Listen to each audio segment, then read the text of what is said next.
Hey y'all, welcome to my channel. If you are new here, my name is Samantha Leighanne and I talk about books. Today we have our August wrap up and most of this is done vlog style except for right now and some at the very end. So got some quick stats for you for the month. I read 16 books total. Most of them were books that I actually do own. A couple of them were books that I got from the library. Star breakdown was 5 5-star, which is amazing, 7 4-star, and 5 3-star. So I didn't have anything below 3 stars, so I'd say that that makes for a pretty good month. As far as genre breakdown, I had 3 that were kind of like science fiction fantasy. I had 1 horror, 6 historical fiction, and 5 mystery thrillers, and then 2 short story collections. So pretty all over the place this month. I was really in the mood for historical fiction for whatever reason. I don't really know why. Okay, so without further ado, let's just, go into our vlog clips. Hey guys, I'm gonna talk about some of the books that I've already finished for the month of August. The first one that I finished, which I actually finished this, I think on the 1st or the 2nd or something, but I did finish The Long Walk, Stephen King writing as Richard Bachman.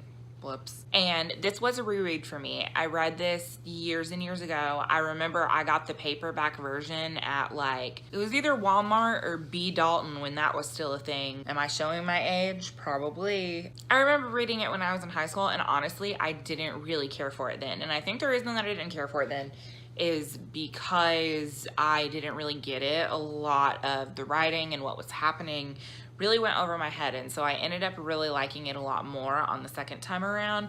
I rated it 4 stars versus 3 stars. Definitely much more intense and much more dark this time around, even though they're literally just walking.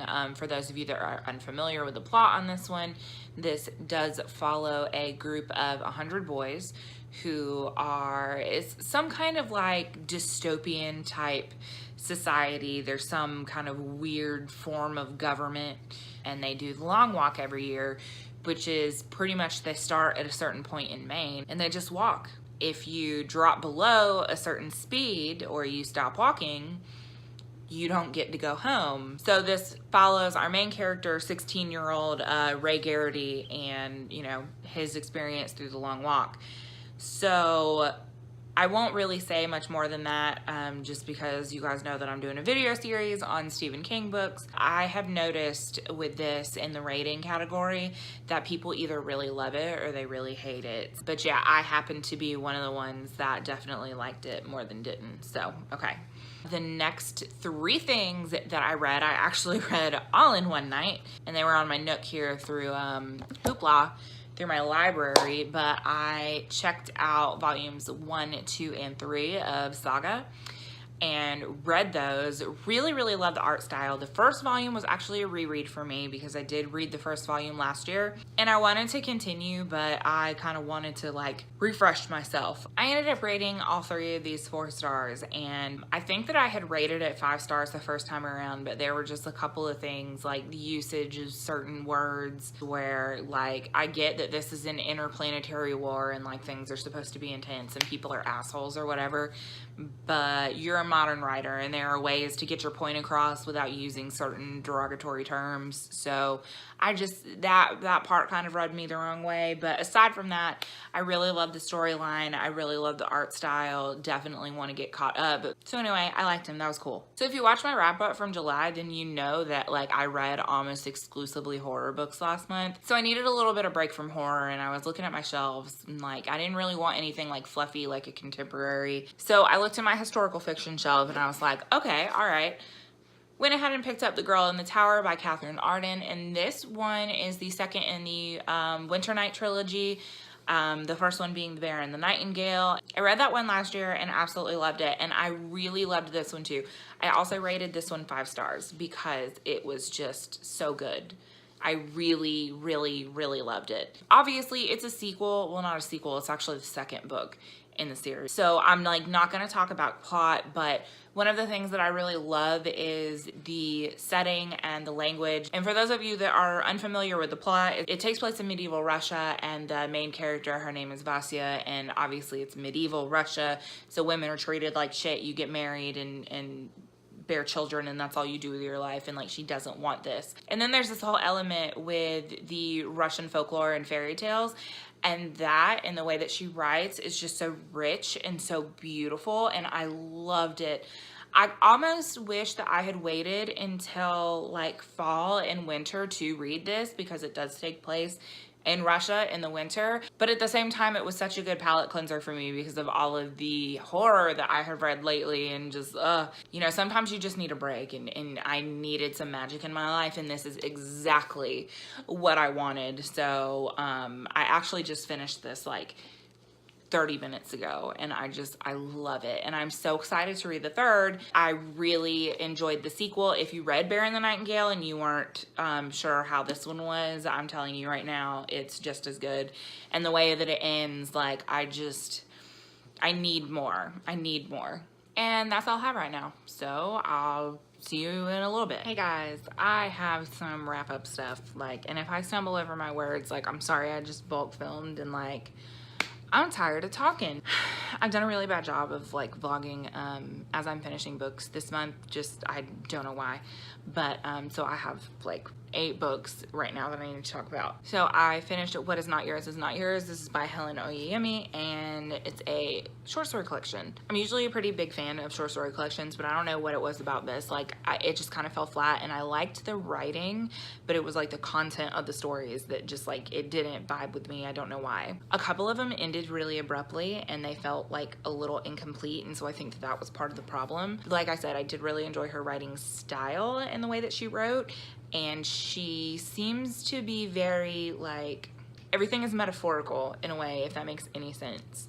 You know, there were a few stories that I did really enjoy, a lot of them that I was just kind of like, I didn't dislike any of them. They just didn't leave a lasting impression with me. But again, I did like the writing, so I think what I want to do is I actually want to read like a full-length novel from her and see like how I feel about it. So next book that I finished was The Heretics Daughter. This is by Kathleen Kent, and I'm pretty sure like in my vlog that I did, I was like, oh yeah, I'm pretty sure that she's the same person that did Burial Rites or something. Totally different author. Yeah, I didn't find that out until later, like way after I put that vlog up, so sorry. Nobody corrected me either.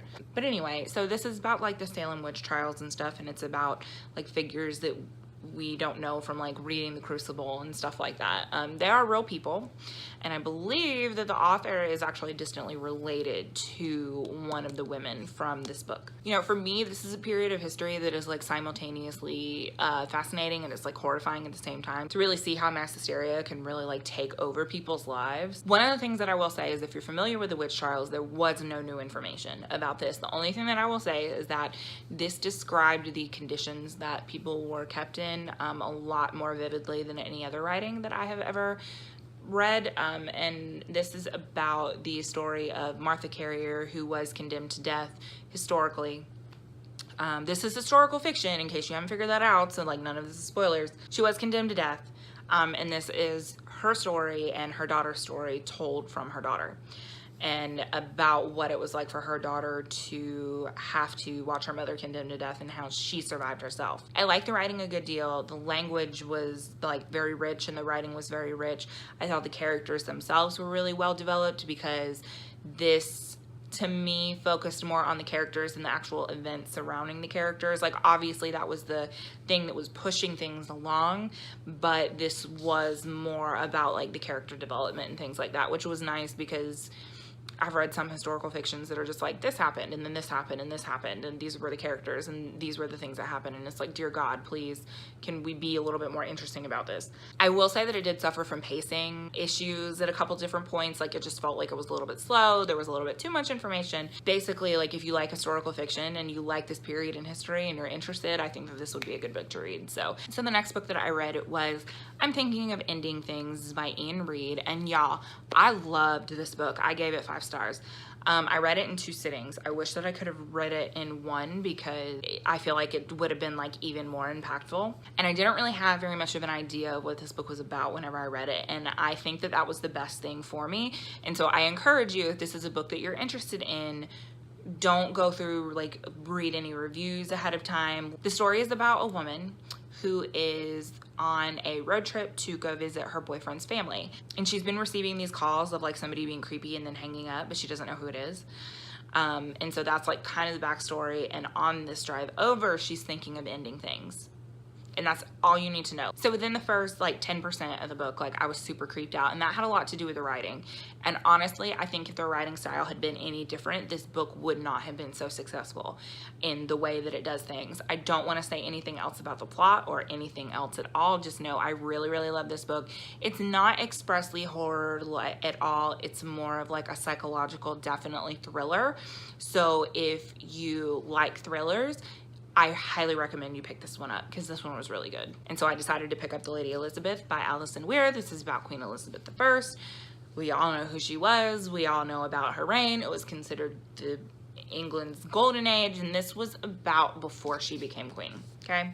I gave this book 3 stars. I didn't love it. I didn't hate it. I personally have read pretty extensively on the Tudor era, and so I was very familiar with a lot of the events that she discusses through this book, especially in terms of her own mother and Henry's subsequent wives and all of those things. We talked about that, so I didn't really glean any new information from that. I wasn't super like invested in that part of the story. It wasn't until after his death and Edward's ascension to the throne, as well as Mary's ascension to the throne, that things really got interesting in this for me. So that you're looking at like a good halfway through the book. Weir wrote Elizabeth to be like this very like headstrong character, which, you know, I appreciated because, you know, women weren't really characterized that way at the time. It really wasn't a page turner for me though, and the pacing definitely suffered. Like I said, things didn't really get interesting until like halfway through the book. But I feel like that happens a lot with authors who try and stay as close to the source material as possible. You know, Alison Weir is a historian first and foremost, and so I think that really shows in her fictional writing. So like I said, gave this one 3 stars. I liked it. It was okay. I had the second book in the series, so I ended up reading that one, but before I finished that one, I did finish something else, and that was Sour Candy. This is by Keelan Patrick Burke. And this is a tiny, tiny novella. First of all, I really love this cover. I think I've talked about this before. And I really liked the story too. It was very interesting. And I think that this is actually a really great introduction to his writing. Like I kind of got the sense of who he is as a writer. And I do have several more books by him. I'm sure you've seen them in like my horror haul and my TBR and stuff. So know that I did really enjoy this one. Yeah, I really don't want to tell you what the synopsis is because like I didn't know anything about this book. Like the very first page says, 4 months to the day he first encountered the boy at Walmart, the last of Phil Pendleton's teeth fell out. That's all you need to know, okay? Like, just read it. It's really short. I'm pretty sure you can get it on Kindle for like $1.99 or something, but you should read it, like, especially if you like horror. Like, read this book. It was good. I liked it. So while I was reading and finished that, I was also reading The Marriage Game, also by Alison Weir. This is the second in the Queen Elizabeth like duology that she wrote. I actually didn't even enjoy this one as much as I enjoyed the first one, believe it or not. So the first book leads off where Mary dies and Elizabeth is ascending to her throne.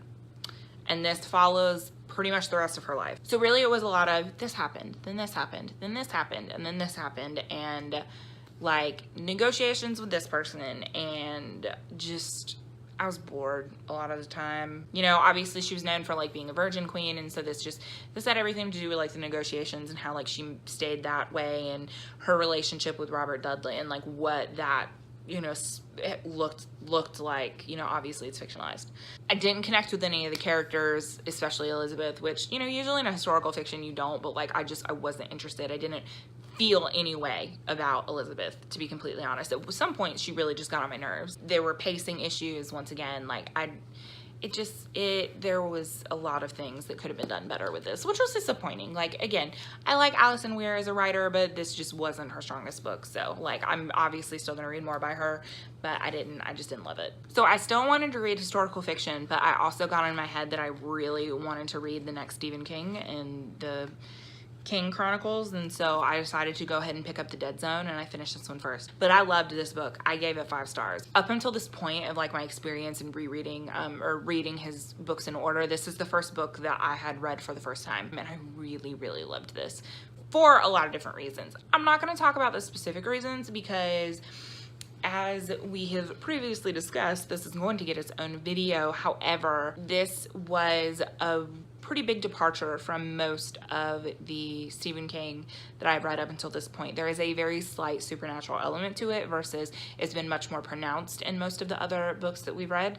But this was definitely more character driven than his other books, and it was more about like Johnny himself and what he has to deal with this gift that he has. And I just loved it. Like there's really no like central bad guy whenever you're looking at this book, when you're reading it. You know, there are things that happen and do push the plot along, but there's no like, you know, this is the bad person and this is who we're working against. There's just a lot more to it, and it's got a very like intricate plot, and that's something that up until this point I feel like we haven't really seen in King's work. So I'm really excited to do the single video on this. And the other thing that made me really excited about this is, for the first time, we're actually starting to see the connections between, you know, like this book to his previously published works. And so that's what I'm really excited about. There were several points where I was reading and I was like, oh, you know, like let me make sure that I make a note of that. And so, but yeah, I really loved this book. Okay, so, like I said, I was still reading some historical fiction, and this historical fiction, this is Empress Orchid. This is by Anchi Min. This is about Empress Orchid, and this takes place in 1800s. I believe. It takes place during the Opium Wars, if you're familiar with that time period, which I was not. And so this actually did prompt me to do a good bit of reading about that time period and about these people and everything. You know, to me, a historical fiction is successful, especially whenever it makes me want to know more about that particular period in time. And it's not because of any failing of the author to give more information about those types of things. It's because, you know, you obviously have the background information of like the time period that you're dealing with, but you know, you're also paying attention to the characters because this is fiction. I really wanted to know more about the actual people during this time period, and also just, you know, like the historical integrity of the book itself. And it seems like she did a really good job with that. So I was really impressed. The beginning is about Empress Orchid herself and how, you know, she made her way. She was one of the emperor's concubines, and how she made her way to his bed and bore him his only son, and what their relationship looked like. And it's told from her perspective, which I really loved. It was an eye-opening read in a lot of ways, just simply because I am not familiar with China and their history and their customs and that kind of thing. And so that was very fascinating to me. One thing that I will say is that the writing at points did feel a little bit dry in terms of like the characterization and the interaction between different characters in the book, and so that was like a slight detraction from it. But then she also had these really powerful moments throughout the book where like you just felt for Orchid so much because of the things that she was having to deal with and the things that she was having to deal with by herself. And so I did really love that. The one thing that I will say is that the ending of this was really abrupt. It ended and I was like, what? Are you serious? That was the ending? Like, are you kidding me? So of course, after I finished this, I immediately wanted to pick up The Last Empress, and this is just a continuation of Orchid's story. I will say that I did enjoy this one significantly less than the first.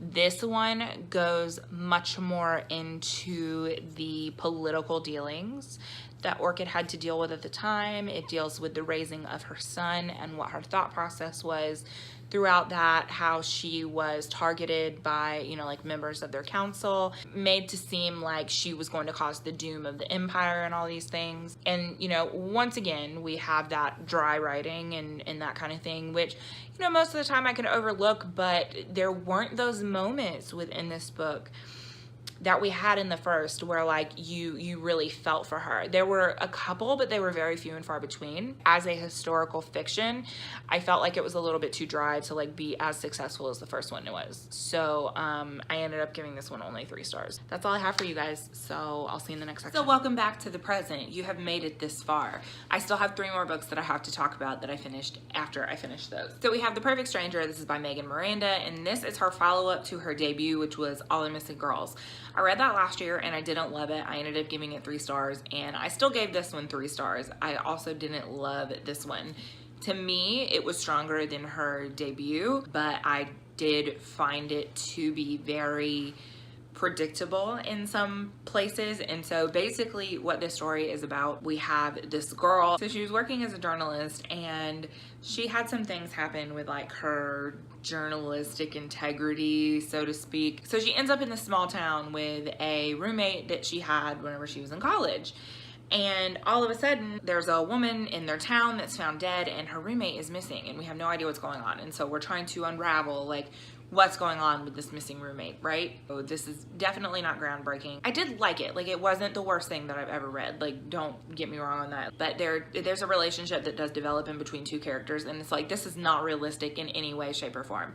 Like, there's no way that this relationship is going to develop the way that it did between these two characters. I'm like, really, come on, stop. You know, of course, the back has a bunch of stuff, you know, praising it. Oh, it's the next Gone Girl, or like Girl on the Train. And if you really, really loved those books, then, you know, like, you'll like this. But, you know, if mystery / thrillers are kind of your thing, you know, and you liked her debut, I would definitely pick this up. Next one that I picked up is The Broken Girls. This is by Simone St. James. I ended up giving this one 4 stars, and I actually did really enjoy it. So it centers around this boarding school in Vermont, and you have 2 different timelines. You have a timeline from a journalist whose sister was found murdered on the property of this boarding school after it was no longer a boarding school. It was abandoned at that point.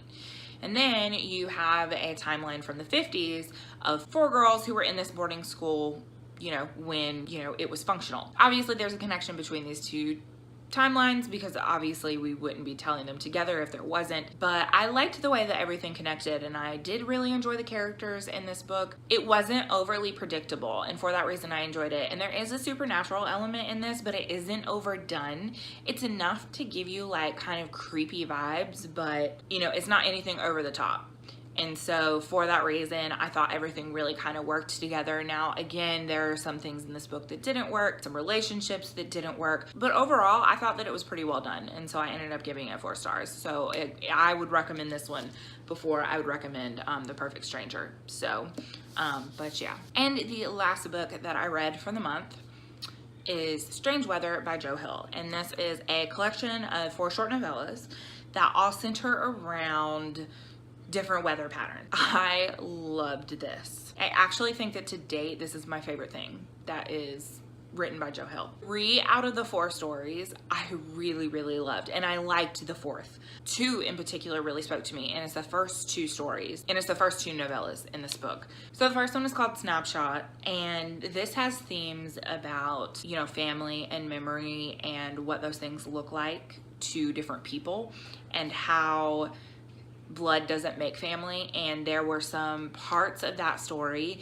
that absolutely ripped my heart open. I loved that story. It was such a strong opening for this. I love short fiction, and I really love short fiction whenever it's able to pack such a serious punch, and that first story in this just absolutely did it for me. And so we go into the next one called Loaded, and that was a really hard story to read for several different reasons, and it's called Loaded.